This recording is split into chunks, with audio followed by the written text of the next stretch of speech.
একটু বলে রাখা প্রয়োজন বিষয় কি।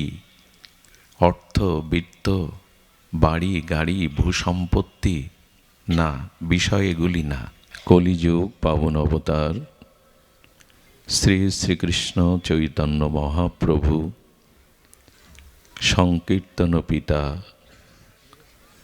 নাম প্রেমদাতা শ্রী শ্রী নদিয়া বিহারী শচীনন্দন গৌরহরি, পরম পাবন পতিত উদ্ধারণ পতিত তারণ অক্রোধ পরমানন্দ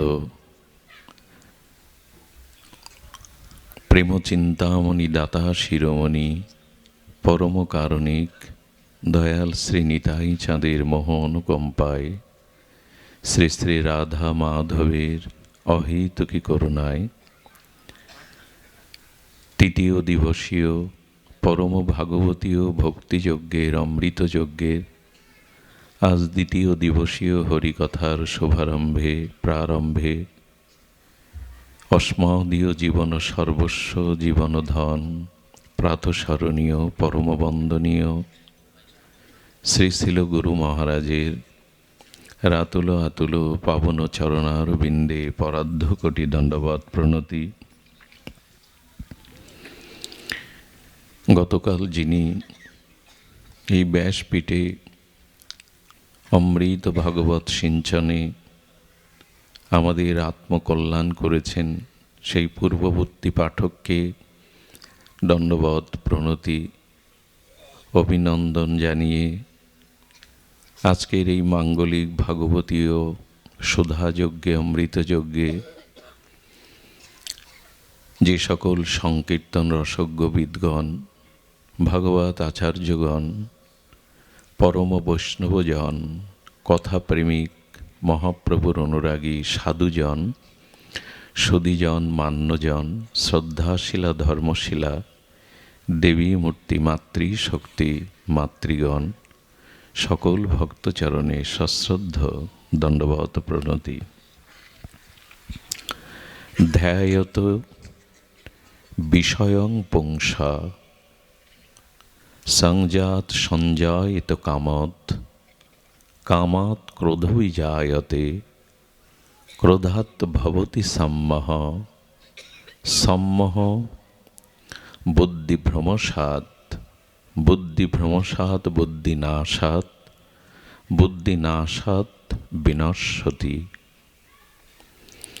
ভগবানের এই চিন্ময় দিব্য লোকহিতকর পরম এই উপদেশের সারত্ব হল, এর ভাবার্থ হল যে মানুষের জীবনে যত প্রকার অমঙ্গল, ধ্বংস, অকল্যাণ, পতন আসে তার মূল কারণ বিষয়ের চিন্তা।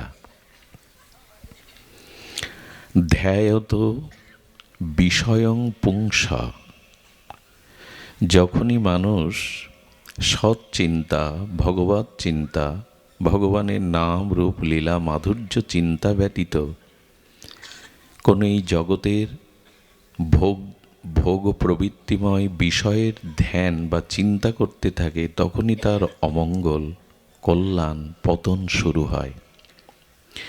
কথা বলেছেন ভগবান নিজে, ধ্যায়তে বিষয়ং পুংস।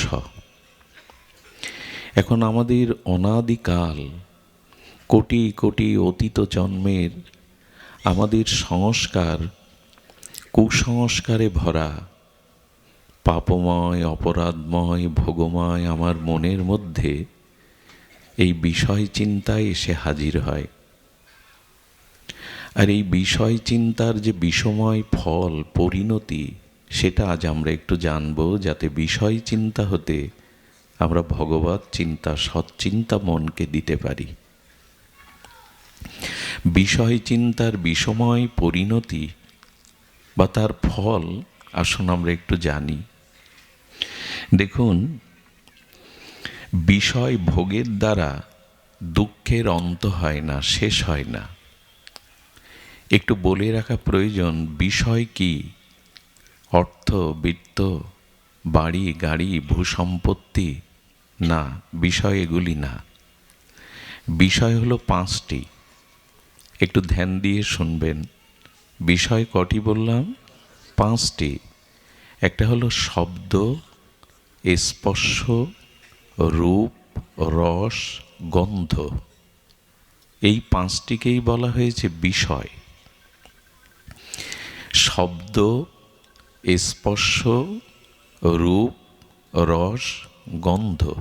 আচ্ছা, বিষয়, এই 5টিকেই বলা হয় বিষয়। বিষয় শব্দটা এক থেকে একাধিকবার যদি বলেন, ওই শব্দটা কি দাঁড়ায় অর্থ?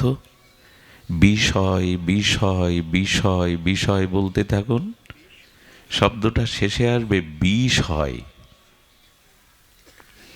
আর বিষে তো মানুষের যন্ত্রণা, পতন, মৃত্যু আসে। বিষয় আমাদের তাই আসে। এই জন্য বলছেন বিষয় ভোগের দ্বারা দুঃখের অন্ত হয় না। এই জন্য আমাদেরও দুঃখের শেষ নেই, জরাব্যাধি মৃত্যু আসা যাওয়া ফুরায় না, কারণ আমরা বিষয় ভোগ করছি। আচ্ছা, লক্ষ্য করুন, প্রদীপ জ্বলছে, সেই প্রদীপের শিখায় আগুনের তো একটা রূপ আছে, প্রদীপের শিখার একটা রূপ আছে। অন্ধকারের কীটপতঙ্গগুলো ওই প্রদীপ শিখার রূপে সুখ পাবে বলে ওরা ঝাঁপ দেয়। ওই যে প্রদীপের শিখাতে অন্ধকারের কীটপতঙ্গগুলো ওই আগুনের রূপে, প্রদীপের শিখার রূপে ঝাঁপ দিয়ে সুখ পায় তো। প্রদীপের অগ্নিশিখায় কীটপতঙ্গগুলো এসে পড়ে না, সুখ পাবে বলে। ওই প্রদীপের শিখার একটা রূপ আছে, আগুনের একটা রূপ আছে, অন্ধকারের কীটপতঙ্গগুলো সুখ পাবে বলে ঝাঁপ দেয়। ওরা সুখ পায় তো না পুড়ে মরে পড়ে থাকে? আচ্ছা, কীটপতঙ্গগুলো জানে না যে আগুনের ধর্ম কি, ওখানে গেলে পুড়ে মরতে হবে, জানে না। আমরা তো জানি রূপের আগুনে, রূপ স্ত্রী ব্যতীত পর স্ত্রী আমার কাছে মা এবং বোনের মতো, জগদ্ধাত্রী রাধারানীর অংশস্বরূপা। ইয়া দেবী সর্বভূতে মাতৃরূপেণ সংস্থিতা। তো সেই আদ্যাশক্তি দেবী ভগবতী যোগমায়ার রূপ এই মায়েরা। তো আমি সেই রূপের নেশায় ঝাঁপ দিলে যে আমার পতন হবে আমি জানি, কিন্তু কীট পতঙ্গগুলো অজ্ঞান।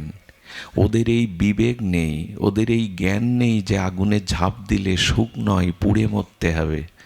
ওরা না জেনে ঝাঁপ দেয়, আর আমরা জেনে ঝাঁপ দেই, বিবেক থাকতেও ঝাঁপ দেই। বিষয়ে কি করে পতন আসে? ওই মৎস্য শিকারী বড়শির আগায় একটা আমিষ চার দিয়ে দেয়। বড়শি বলে তো না, বড়শির আগায় একটা আমিষ চার দিয়ে দেয়, মাংসের টুকরো বা সুগন্ধের কোনো চার দিয়ে দেয়। মাছগুলো আনন্দে খেলতে থাকে।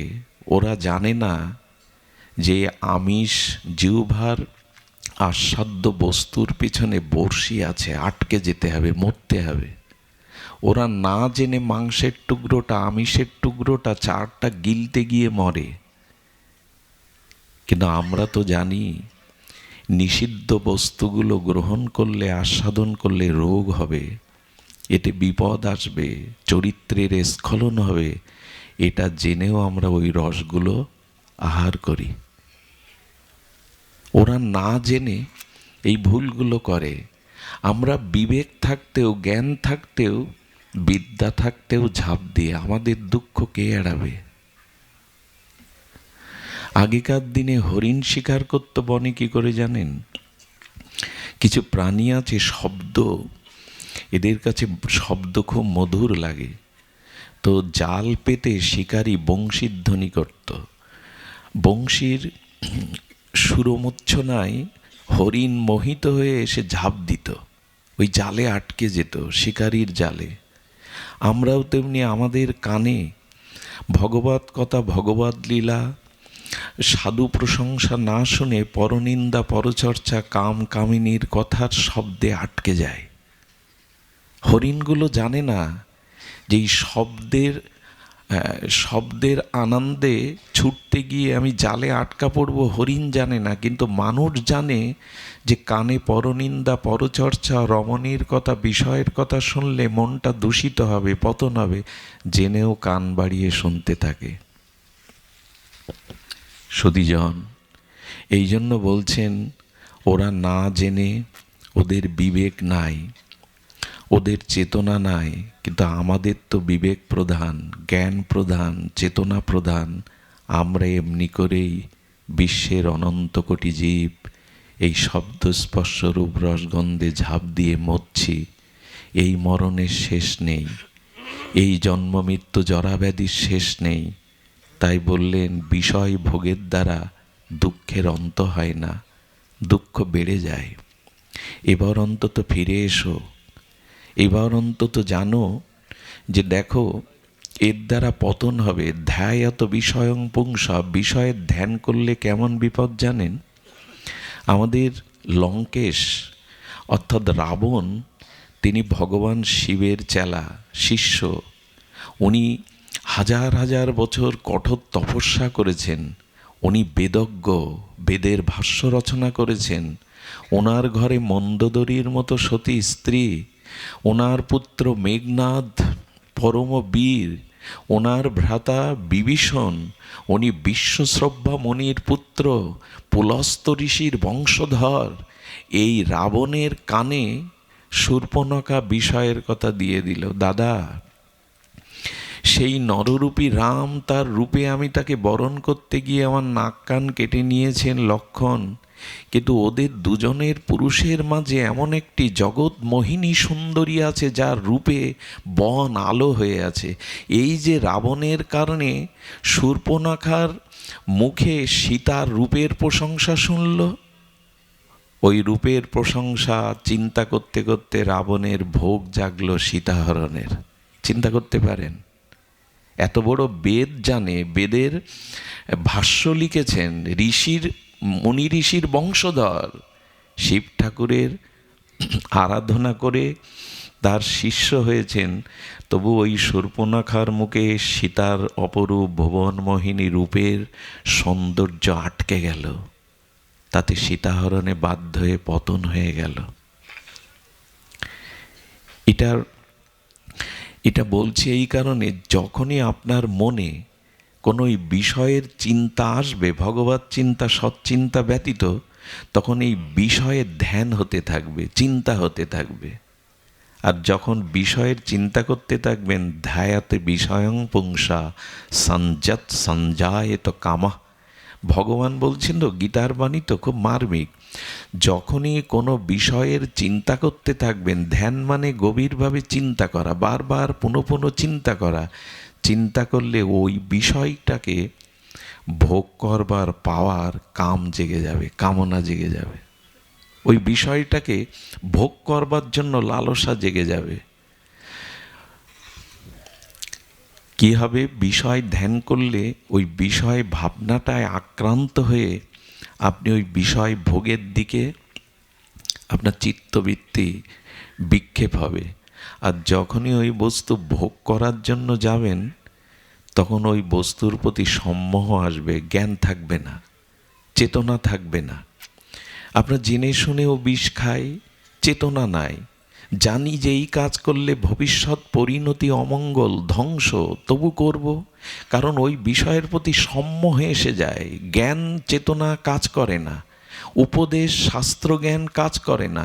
ওই বিষয়ের ধ্যান করতে করতে তাকে পাওয়ার জন্য তীব্র ব্যাকুলতা জাগে, একে বলে কাম। আর এই কামের পথে বাধা হয়ে দাঁড়ালে ক্রোধ এসে দাঁড়ায়। যেটা ভোগ করতে চাইছেন, ওই ভোগের পথে যারা অন্তরায়, যারা বাধা হয়ে দাঁড়ায়, পরিস্থিতি তো অনুকূল না, যা চাইছেন ভোগ করতে তা সহজে পাবেন না, কোনো বাধা এসে দাঁড়াবে। আর যখনই বাধা এসে দাঁড়ালো, তখন এসে গেল ক্রোধ। আর যখন ক্রোধ আসে, ক্রোধ আগুনের মতো শিশুকেও পোড়ায়, ক্রোধ মন্দিরকেও পোড়ায়। ক্রোধের চেতনা নেই, এটা মন্দির; ক্রোধের চেতনা নেই, এটা শিশু। আগুনের ধর্ম হলো যাকে পাবে পুড়িয়ে ফেলবে। তেমনি ক্রোধ যখন আসে, তখন মানুষের জীবনে ভয়ঙ্কর রূপে পরিণতি ডেকে আনে। ক্রোধ করে আজ পর্যন্ত কারো কল্যাণ হয়নি। ক্রোধ আগুন, ক্রোধ অনল, সব কিছু পুড়িয়ে ছারখার করে দেয়।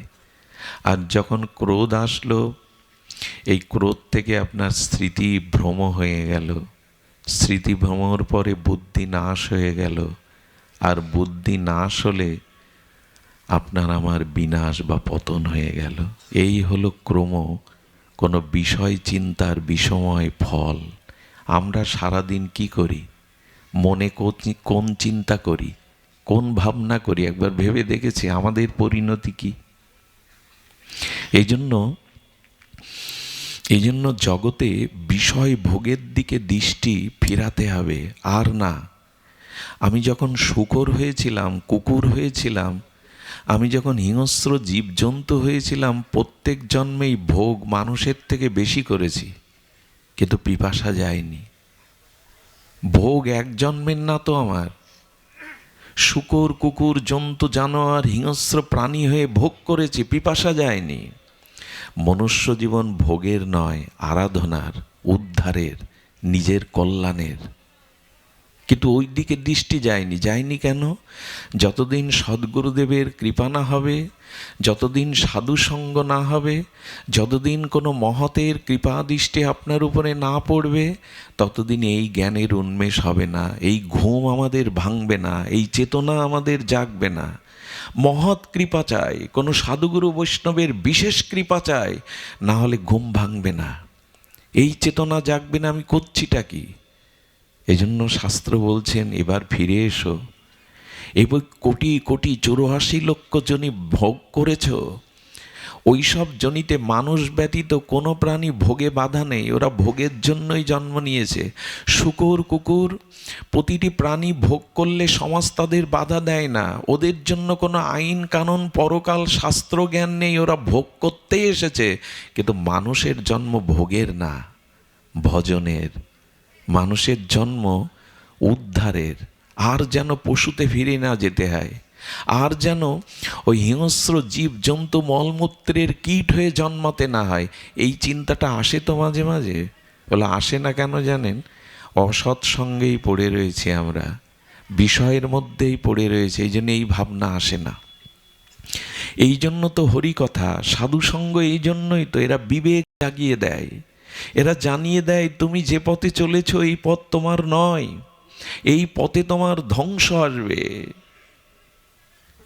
এই জন্য সাধু বাক্য, হরিকথা, ভগবত কথা শ্রবণ করতে হয়, এটা বিবেককে জাগিয়ে দেয়। দিয়াশলার কাঠির উপরে একটু বারুজ দেওয়া আছে, কোনো জিনিসে আগুন জ্বালাতে গেলে ওই বারুজটা ঘষতে হয়। আপনি 100 বছর ওই দিয়াশালার মধ্যে বারুজ রেখে দিলে জ্বলবে না, ঘর্ষণ করতে হবে, ঘষলেই তবে জ্বলবে, নাহলে জ্বলবে না। তেমনি আপনার ভিতরে বিবেক আছে, আমার মধ্যে, আপনার মধ্যে ভগবান আছে, ওইটাকে সাধুসঙ্গ, হরিকথা, ভগবত নাম, ভজনের দ্বারা ঘর্ষণ করতে হবে, তবে বিবেক জাগবে, তবে চেতনা জাগবে, নাহলে জাগবে না।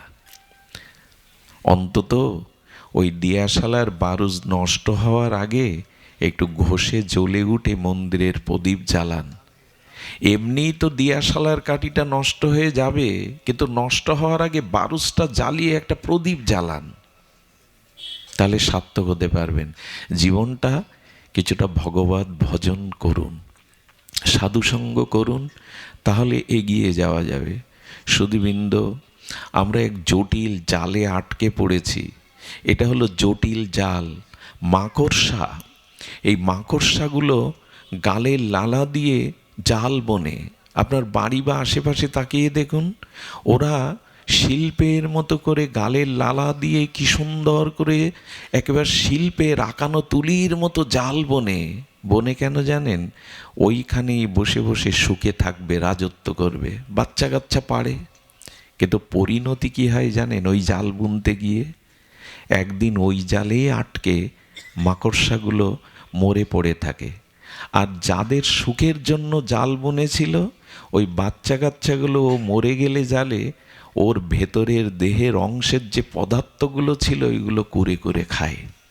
যাদের সুখের জন্য জাল বুনলো, আজকেই প্রমাণ যদি চান বাড়িতে যাবেন, ওই জালের মধ্যে আটকে মরে থাকা মাকড়সারগুলো ভেতরে দেখবেন কিছুই নেই, হালকা। যাদের সুখের জন্য স্বপ্নের জাল বুনেছিল, সুখের জাল, ওই জালে আটকে ওর ভেতরের পদার্থগুলোই খেয়ে ফেলেছে। আপনি যাদের জন্য জীবন যৌবন সব দিচ্ছেন, এরা আপনার সহায় সম্পত্তি রেখে যাওয়া অর্থ ভোগ করবে, কিন্তু আপনার কল্যাণের কিছু করবে না। আমরা এক একজন সব সুখের জাল বুনেছি, কিন্তু বুঝতে পারিনি এর মধ্যে সুখ নেই। দেবতা হোক আর মানুষ হোক, যতদিন বিষয় ভোগের মধ্যে ডুবে থাকবে সুখ নেই, দেবতাদেরও সুখ নেই। দেবতা অহল্যার রূপে, গৌতম ঘরণী, ঋষির ঘরণী অহল্যার রূপে দেবরাজ ইন্দ্র কাম জেগে গেল, আর সেই সতীকে গৌতমের তার স্বামীর রূপ ধরে এসে তার সতীত্ব হরণ করল। তাতে অভিশপ্ত হয়ে গেল, জরাগ্রস্ত হয়ে গেল ইন্দ্র। দেবতা হয়েও কি করবে? যদি বিষয় ভোগের চিন্তা থাকে, তোমাকেও অভিশাপ নিতে হবে। বিষয় ভোগ করতে গিয়ে দেবতারাও অভিশপ্ত হয়ে যায়, স্বর্গরাজ্য থেকে পতন হয়ে যায়। আমাদের কি কথা? এই জন্য ভগবত দর্শন, সাধু দর্শন, সাধুসঙ্গ, হরিকথা এর মধ্যেই চিন্তার মধ্যে রাখুন, ভাবনার মধ্যে রাখুন। আন চিন্তা এলেই কিন্তু গ্রাস করে নেবে। অসৎ সঙ্গে, কুকথা, বিষয় কথার মধ্যে গেলেই গ্রাস করে নেবে। এ বোধ আর আমাদের হয়েছে, এ চিন্তা আর আমাদের হয়েছে। মানুষ কেমন জানেন, জেনে শুনেও এই কাজটি আমরা করি।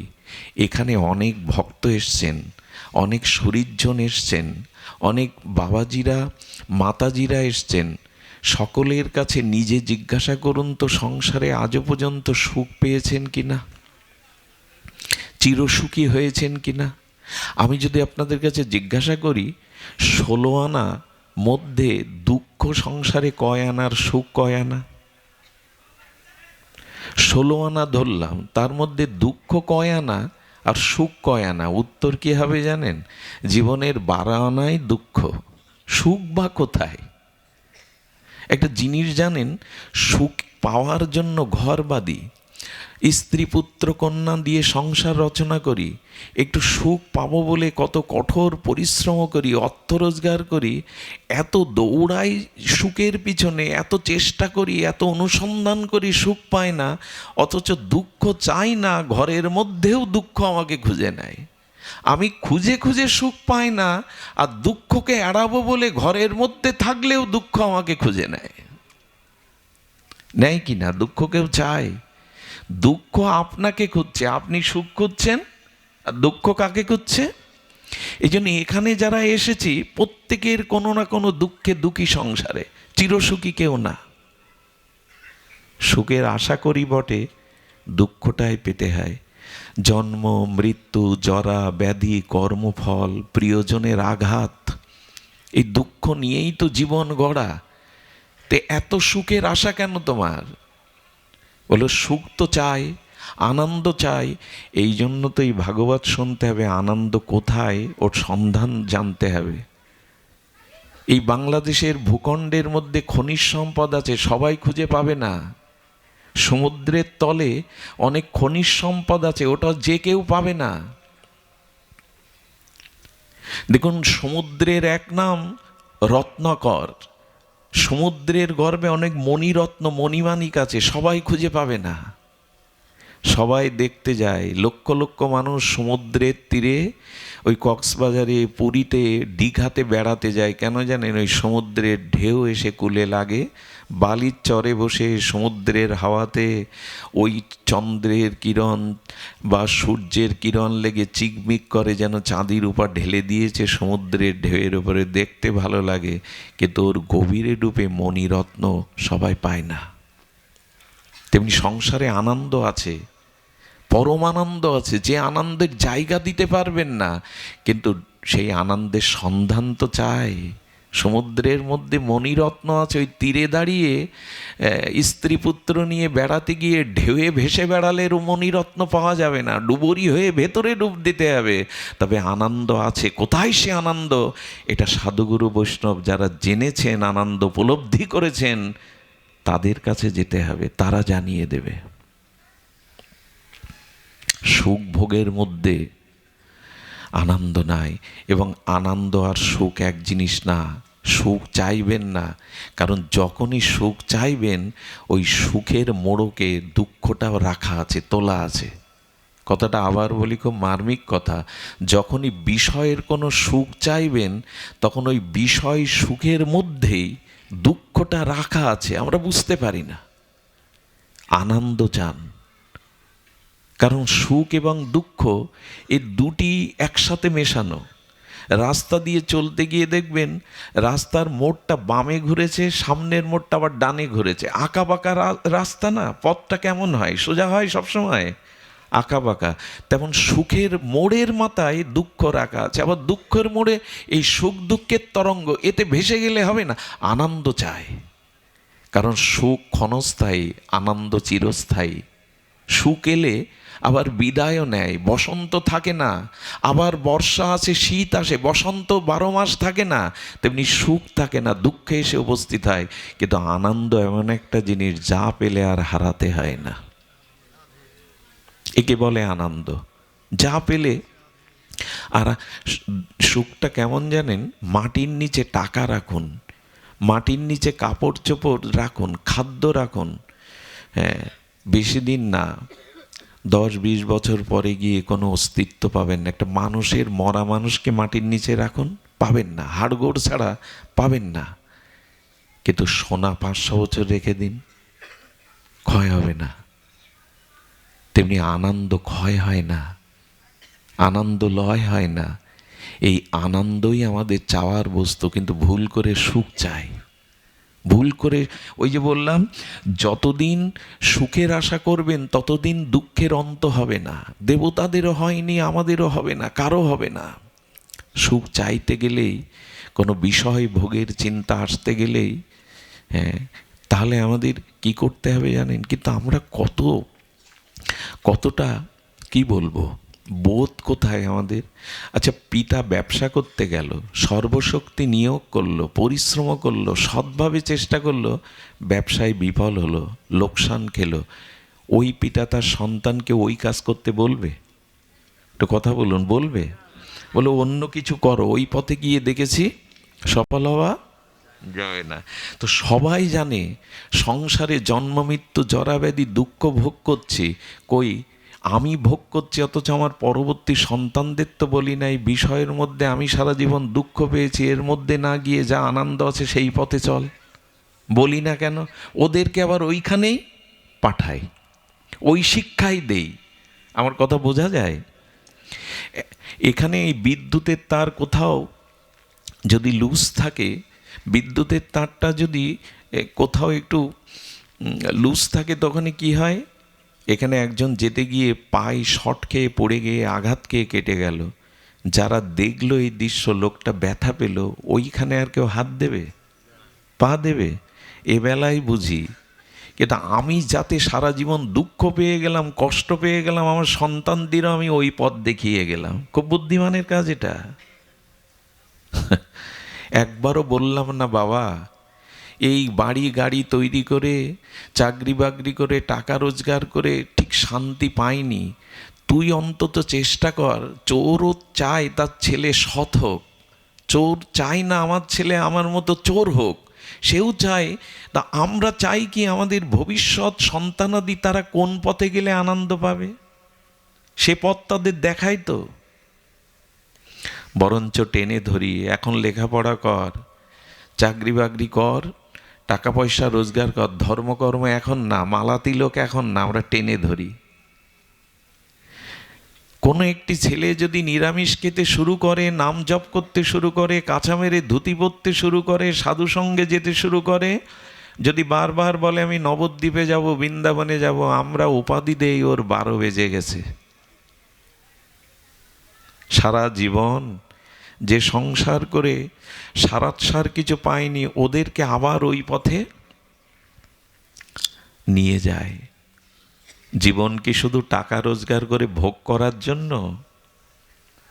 তাতে তুমি যদি শান্তি না পাও, ওদেরকে ওই মন্ত্র দিচ্ছ কেন? ওদেরকে অন্তত বোঝাও যে আনন্দ কোন পথে। ভগবত ভজন ছাড়া আনন্দ নেই। ভগবানের ভজন ব্যতীত আনন্দ নেই। কেন জানেন? ভগবানই আনন্দ, সচ্চিত আনন্দময় ভগবান। ভাগবতে একটি বিশেষ শ্লোকে এসেছে। প্রথমেই সুখদেব গোস্বামী এক বিশেষ শ্লোকের অবতারণা করেছেন সর্ববেদান্ত সার এই অমল পুরাণে। সচ্চিদানন্দ রূপায় বিশ্বৎপত্তাদি হেতবে তাপত্রায় বিনাশায় শ্রীকৃষ্ণ ভয়াং নমঃ। প্রথমেই সুখদেব গোস্বামী বললেন গোবিন্দ সচ্চিদ আনন্দময়, ওখানে দুঃখ বলে কিছু নেই। সূর্যে যেমন অন্ধকার নেই, সূর্যতে অন্ধকার যায় না, পৌঁছায় না, তেমন আনন্দ সচ্চিত আনন্দময় ভগবান। সচ্চিদানন্দ রূপায় বিশ্বোৎপত্তাদি হেতবে।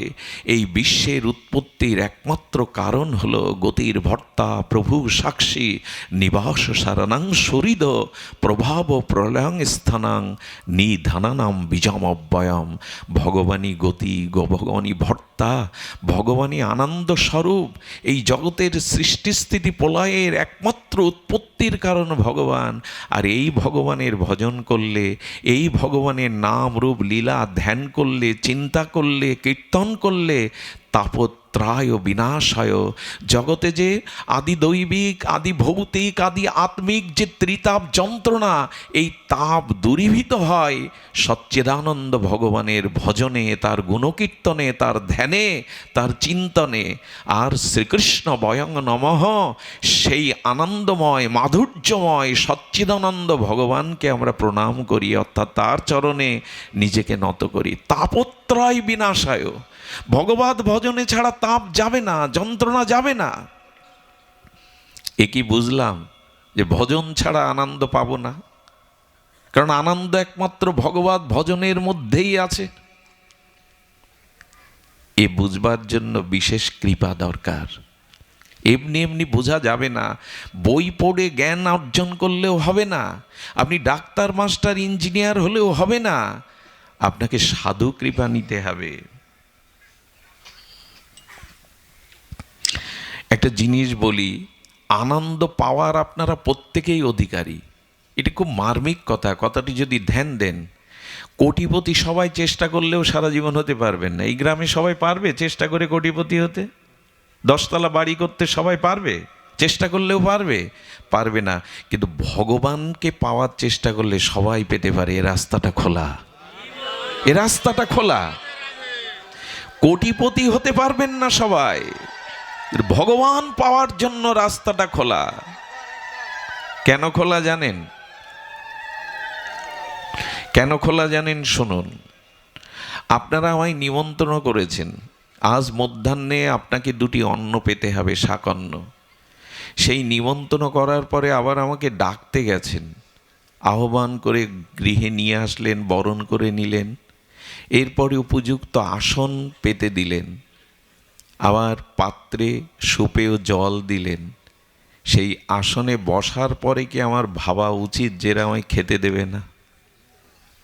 এর ভাবা উচিত? একটু কথা বলুন। ঘুম আসছে অনেকের, ঘুমায়েন না। উচিত। আমাকে 2টো শাকন্ন দেবে বলেই তো নিমন্ত্রণ জানিয়েছে নাকি? আর নিমন্ত্রণ করে আহ্বান করে ডেকে এনেছেন বলে 2 মুঠো দেবেন বলে তো। আর সেই আহারের প্রস্তুতির জন্য তো আসন জলটা দিয়েছেন। এখন এই ভাবাটা অপরাধ সে আমাকে খেতে দেবে কিনা। গোবিন্দ বলছেন, তোমাকে আনন্দ দেব বলে, আমি তোমার হব বলে এই অনন্ত কোটি বিশ্বব্রহ্মাণ্ডে তোমাকে দুর্লভ মনুষ্য জন্ম দিয়েছি। সেই জন্ম দিয়ে ডেকে এনেছে এই পৃথিবীতে। জন্ম আমাদের ইচ্ছায় হয়নি। যদি মনে করেন বাবা মা আমাকে জন্ম দিয়েছেন, ভুল। অনেকেই তো দম্পতি আছেন, সন্তান চাইলে হয় সবার। তো কথা বলুন, বিয়ে করেছে, সন্তানের মুখে মা ডাক শুনতে চায়, সবাই কি পায়? তো কেন? স্বামী স্ত্রী আছেন, সন্তান নাই কেন? বলে জন্মটা বাবা মার হাতে না। কারণ কি জানেন? বাবা মা চাইলেই আমার জন্ম হয় না। খুব মার্মিক কথা শুনুন, পিতামাতা চাইলেই আমার জন্ম হবে, আপনার আমার হয়েছে তা না। ধ্যান দিন, মা যখন পিতার কাছে সন্তান বাসনা করে, প্রার্থনা করে, তখন পিতৃসত্তা ওই এক বিন্দু বীর্যের মধ্যে কোটি কোটি শুক্রাণু থাকে, অসংখ্য শুক্রাণু থাকে।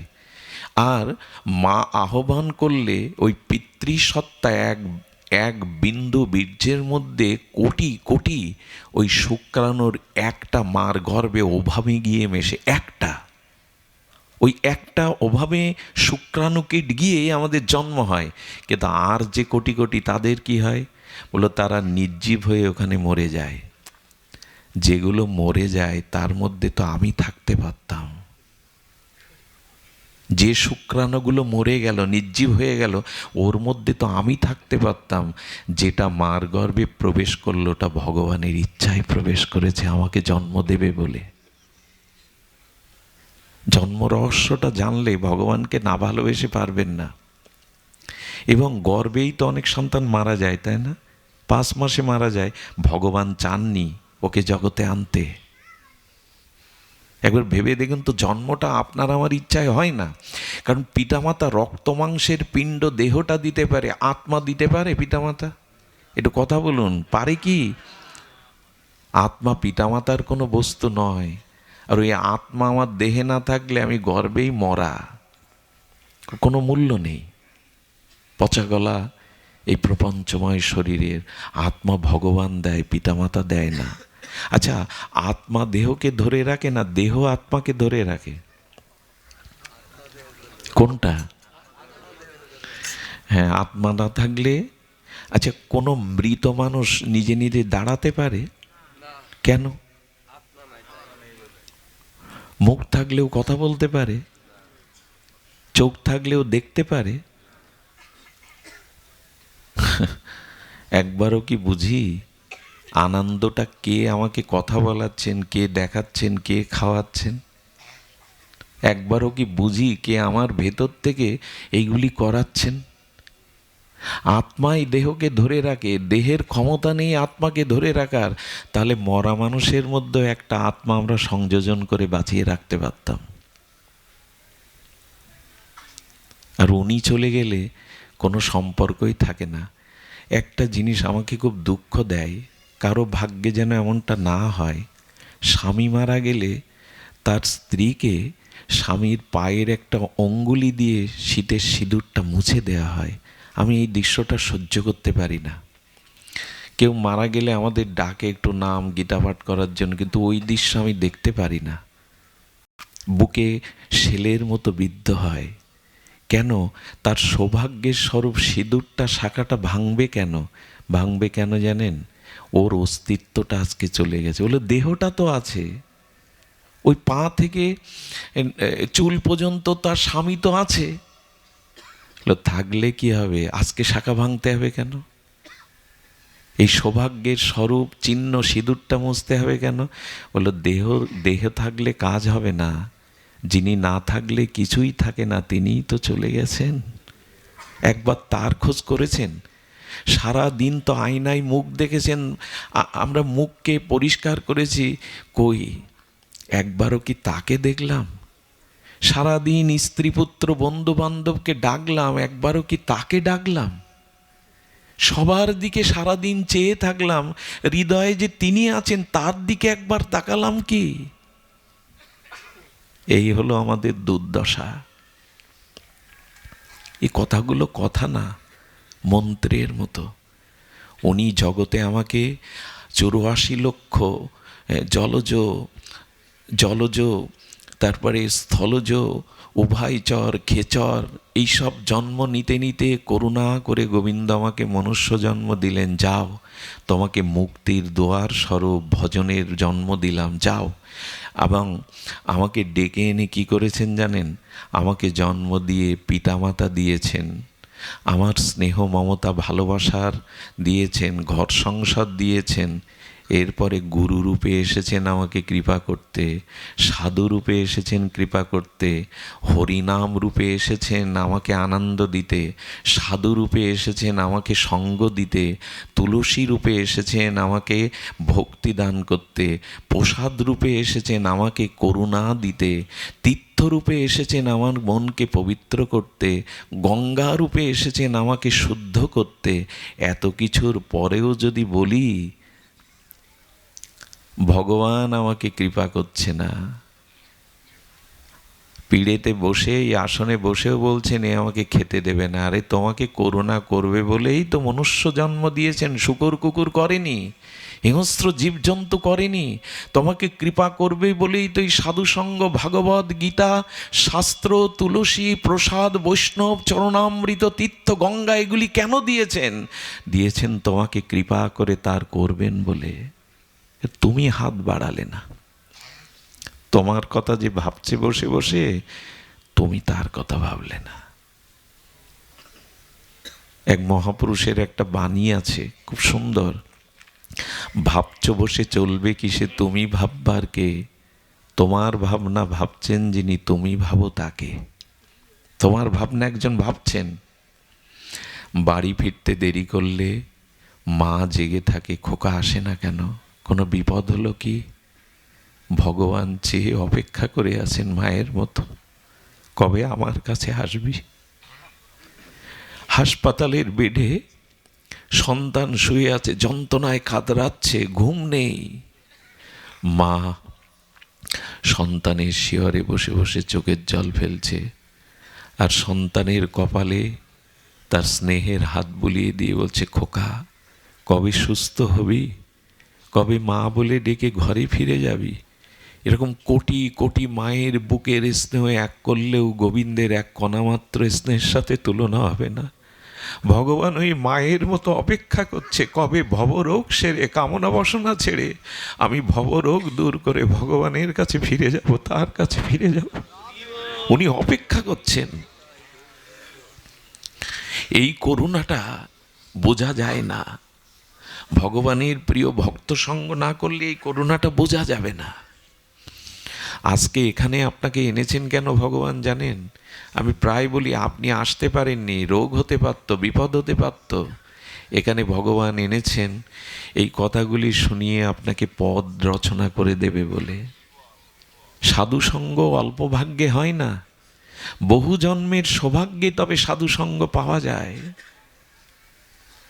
সাধুসঙ্গই হলো ভগবৎ প্রাপ্তির উপায়, শ্রেষ্ঠ উপায়। যাগ যজ্ঞ দান এত উপায় না, শ্রেষ্ঠ উপায়।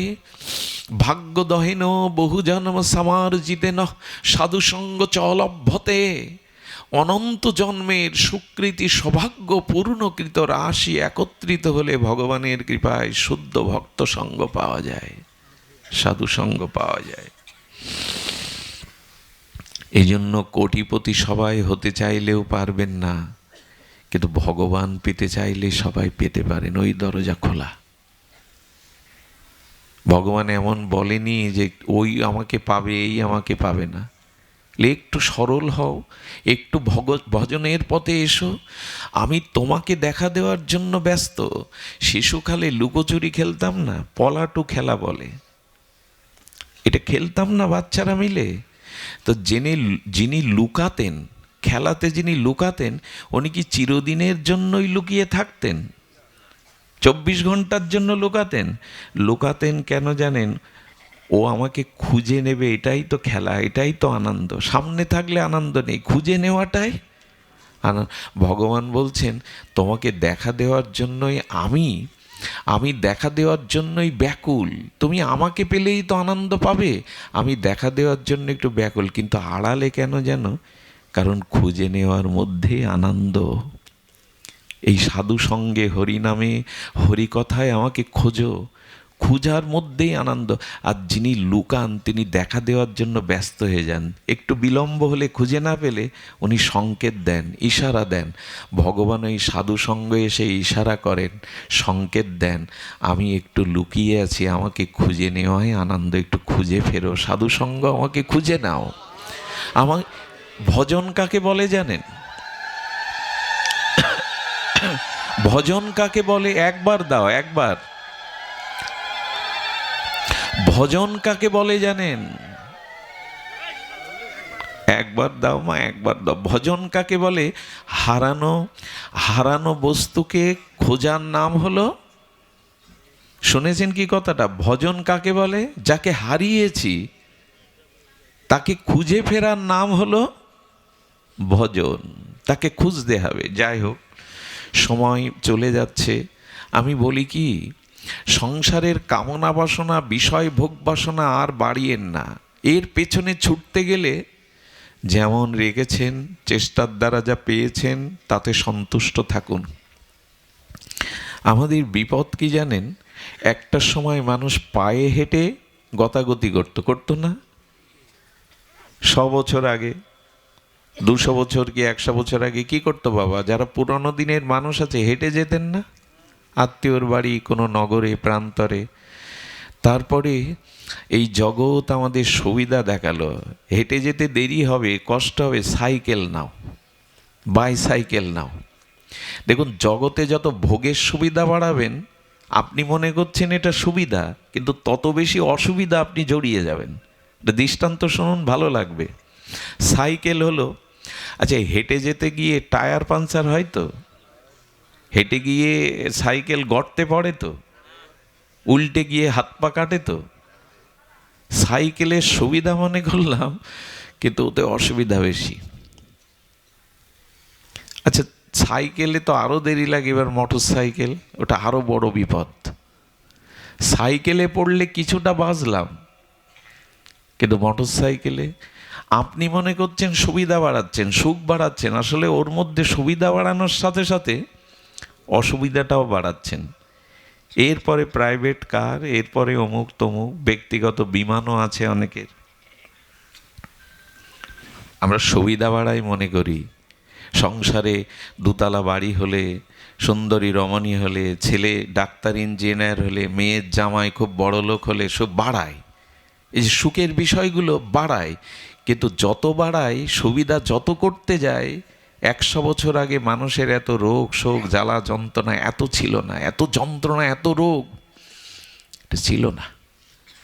মানুষ জগতে যত সুবিধা ভোগ করতে চাইবে, তত রোগ এসে ধরবে। ভোগ যত করবেন তত সমস্যা দেখা দেবে।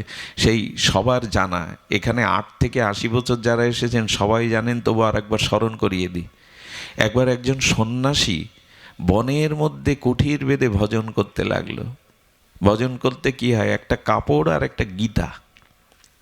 ওই কাপড়টা স্নান করে এসে পরে, তো বনের মধ্যে তো একটা বনের ইঁদুর এসে গীতার পৃষ্ঠা কাটে আর কাপড় কেটে দেয়।